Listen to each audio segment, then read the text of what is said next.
চিকিৎসার জন্য ভারতের বিকল্প হিসেবে চীনের কুনমিংকে ভাবছে সরকার। সাম্প্রতিক সফরে বাংলাদেশিদের জন্য চীনা ভিসা সহজ করার আহ্বান জানিয়েছে ঢাকা।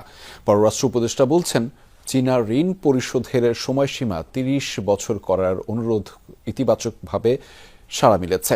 সেই সাথে ব্রহ্মপুত্রের জলবিদ্যুৎ বাঁধ থেকে পানি না সরানোর আশ্বাস দিয়েছে চীন। তবে এই সফরে প্রধান উপদেষ্টার বেইজিং সফর নিয়ে কোনো আলোচনা হয়নি বলে জানিয়েছেন ডক্টর তৌহিদ হোসেন।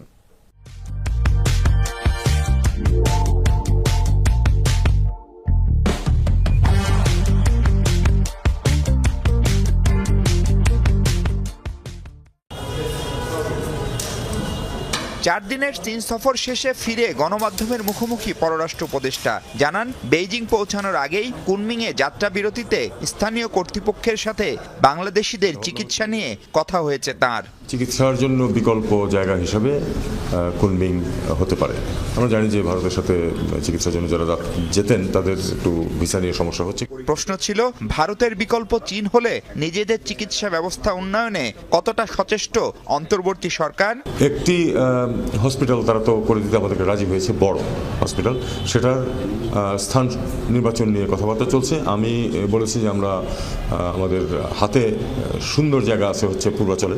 বেইজিংয়ে দ্বিপাক্ষিক বৈঠকে ঋণের সুদের হার কমানো ও পরিশোধের সময়সীমা ৩০ বছর করার দাবি তুলেছে বাংলাদেশ। সুদের সময়সীমা বাড়ানোর ব্যাপারে আমি বেশ পজিটিভ একটা অ্যাটিটিউড দেখেছি ফরেন মিনিস্টারদের।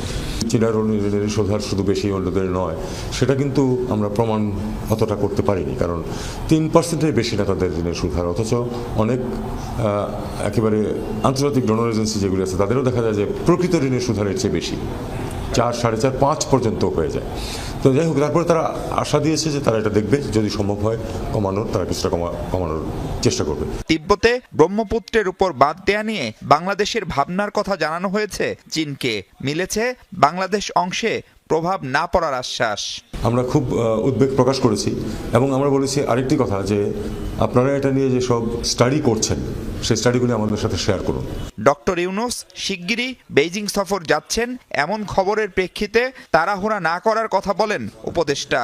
আমি একেবারে সত্যি কথাটা আপনাদেরকে বলি, এটা নিয়ে কোনো কথা হয়নি, কোনো কথা হয়নি, কারণ আমরা এটা নিয়ে কোনো তাড়াহুড়া করছি না। রোববার যুক্তরাষ্ট্র সরকারের উন্নয়ন সহায়তা 3 মাস বন্ধের সিদ্ধান্তের প্রতিক্রিয়াও জানান তৌহিদ হোসেন। এটা মোটামুটি কিন্তু প্রত্যাশিত ছিল। উনি কিন্তু নির্বাচনের আগে থেকে বলছিলেন যে উনি এগুলি বিবেচনা করবেন, নতুন করে দেখবেন।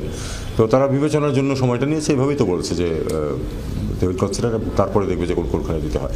এটা ধরে নেওয়া যায় যে এটা এই ধরনের ফান্ডিং কমবে, এটা তো সবাই আশঙ্কা করছে। আপাতত দিল্লি না গেলেও অন্য কোনো ফোরামে ভারতের পররাষ্ট্রমন্ত্রীর সাথে সাক্ষাতের সম্ভাবনার কথা জানান উপদেষ্টা। আমি ওমান যাচ্ছি একটা কাজে, সেখানে দেখা হওয়ার সম্ভাবনা আছে, কারণ উনিও যাবেন সেখানে। মাহফুজ মিশু, যমুনা নিউজ, ঢাকা। সরকার।